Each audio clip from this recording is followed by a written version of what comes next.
না, হয়রানির শিকার হতে হচ্ছে, এখনো হচ্ছে। এটা তো মানে স্বাভাবিক ব্যাপার।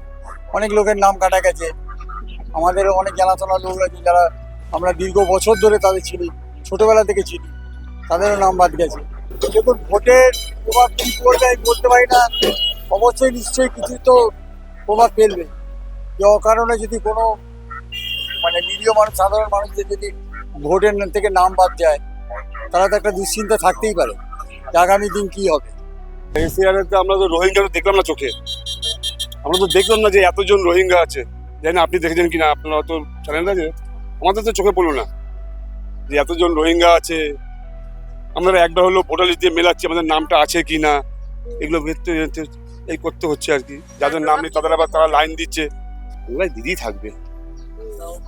ভুল ভ্রান্তি সব হয়, কিন্তু আমরা ঠিক আছি, ঠিকই আছি আমরা। এর আগে মানুষ তো সমস্যার সমাধান হয়েছে।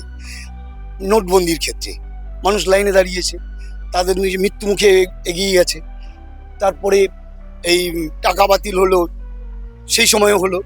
আবার এসআইআরে সেখানেও 176 জনের উপর মানুষ তাদের প্রাণ গেছে, বিসর্জন গেছে। এর তো একটা প্রতিফলন হবেই এসআইআর এর ফল উচিত। যার ফলে আমার বিশ্বাস, যার ফলে এই ভোটের মাত্রার পরিমাণও আমরা পশ্চিমবাংলা, আমার এই পর্যন্ত বয়সে এসে আমরা যে দেখেছি 70%, ম্যাক্সিমাম 72%-এর উপরে ভোট কখনো যায়নি। এটা ইতিহাস হয়ে রইল। 92% প্লাস ভোট হলো।